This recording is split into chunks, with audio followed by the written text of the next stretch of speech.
nilang nire-request if you also love na Asian store. Pero syempre alam nyo na guys, you and me just know how it feels when we're falling in love. Say what you wanna say to me now. I wanna wake up with you in the morning. Hello everyone! So welcome back to my YouTube channel. So for today's video guys, ito ay requested video ng isa kong friend. No, not isa lang, pero marami silang nagre-request, pati mga kausap ko, dahil gusto nila malaman kung ano ba ang dapat nilang dalhin pagpunta nila dito sa Turkey. So ito guys ay kailangan kong bigyan kayo ng clue or idea para hindi naman kayo malilito-lito or ano ba tawag dito, para wala kayong may makalimutan sa mga gusto ninyong dalhin papunta dito sa Turkey kung kayo ay na-aprubahan na ang inyong visa. Thank you so much pala sa nag-request, sa mga nag-request. Thank you so much. So, before we start guys, please don't forget to click the like, subscribe, and turn on the notification bell so that you will be updated in my next video. Ang request na to guys ay talagang medyo matagal na nilang to na-request, pero alam mo si Inday sobrang busy talaga lagi, hindi makahanap ng time na makapag-vlog. So ngayon ko lang talaga guys na ma-i-vlog talaga. So ito guys, ang mga dadalhin ninyo dito sa Turkey ay, for example, magsimula tayo sa pagkain. So, for the food guys, wala tayo masyadong Asian food dito or mga noodles, if you like noodles, mga dilata, wala, bihon, lagi ang nire-request kung saan makabili ng bihon. Soy sauce, of course, soy sauce guys, meron din sa dito sa mga market na mga soy sauce, pero the taste is very different than our soy sauce. Tapos vinegar. Yung vinegar, may vinegar naman dito guys. Apple vinegar, grapes vinegar, may white vinegar din. Okay naman ang lasa. Pero medyo matamis lang siya, no? Kasi nga made in fruits. Alam niyo naman ang fruits matamis. Pero okay pa rin mapagtiisan. And then guys, ano ba tawag dito? Basta bihon lagi nilang nire-request if you also love like Bear Brand, milk, Milo. So, kung hindi ka pa makapag-adjust niyan, pwede magdala ka na lang din. Then, mga ganun. Basta mga foods dito guys, na Asian foods. Mayroon din dito na guys, pancit canton, pero ibang-iba talaga ang sarap ng pancit canton natin sa Pilipinas. Mayroon din dito sila na tinatawag na Indomie, na pancit canton din at saka noodles. Mapagtiisan mo na rin yan guys. Masanay ka na rin sa mga lasa niyan pag matagal kayo dito.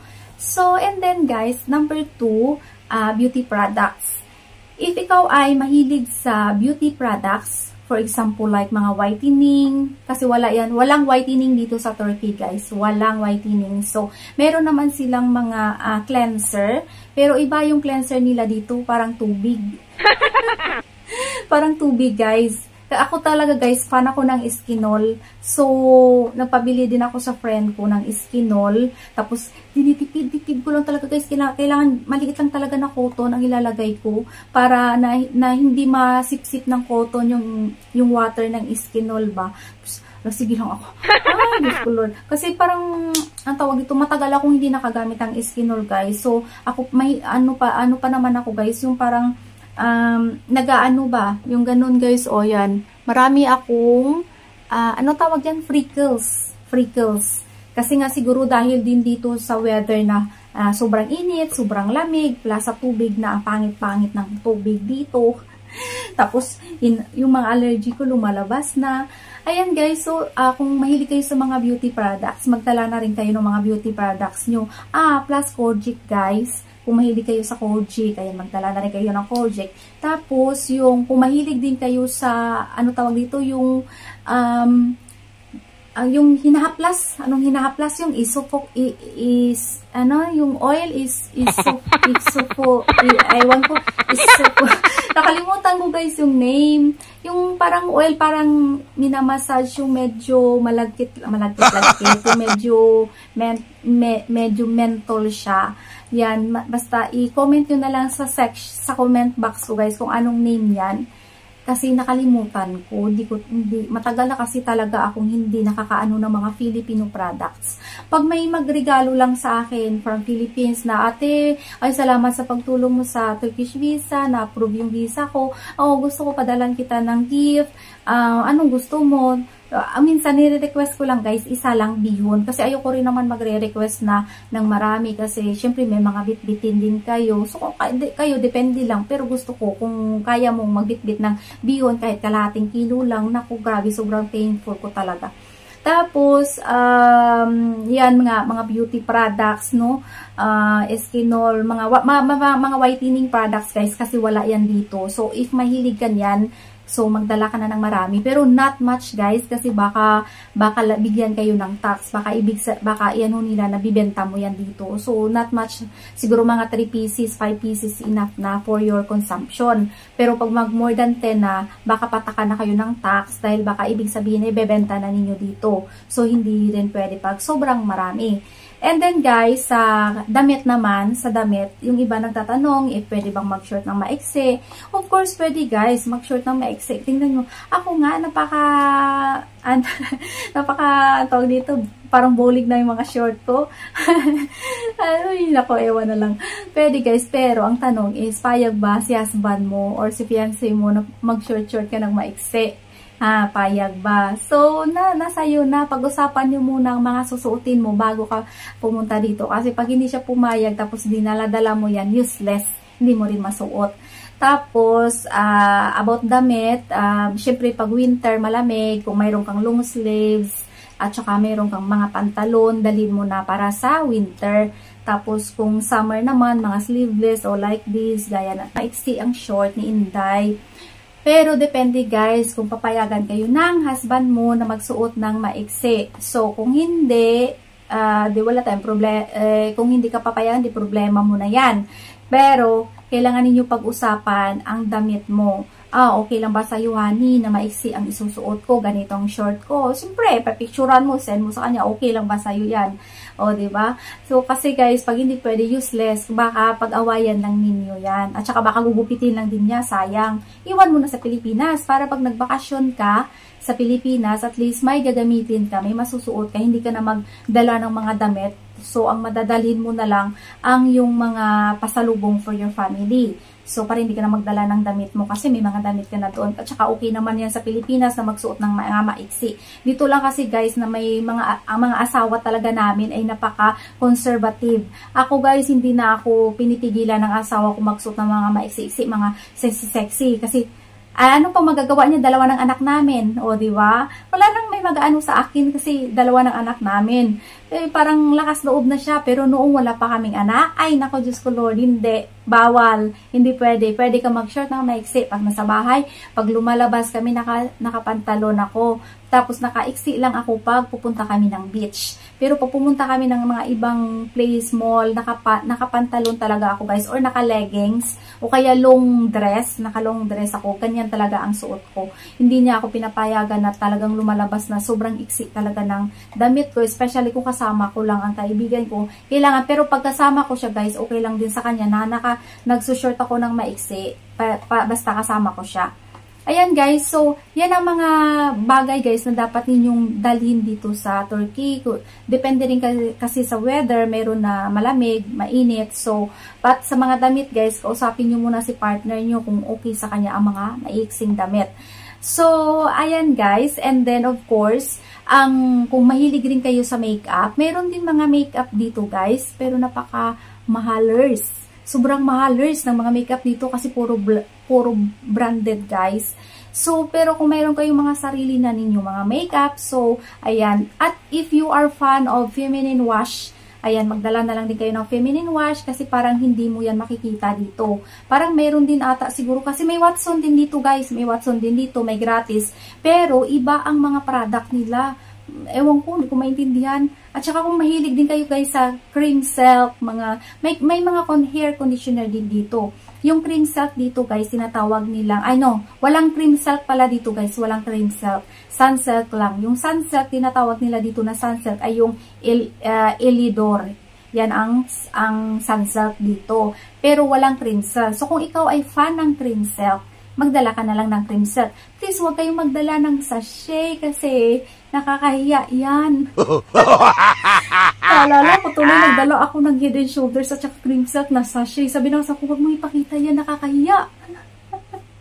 Tatawa na lang talaga, tinago ko na lang tuloy. Hanggang kayo nandun pa sa CR namin ng Head and Shoulders ko.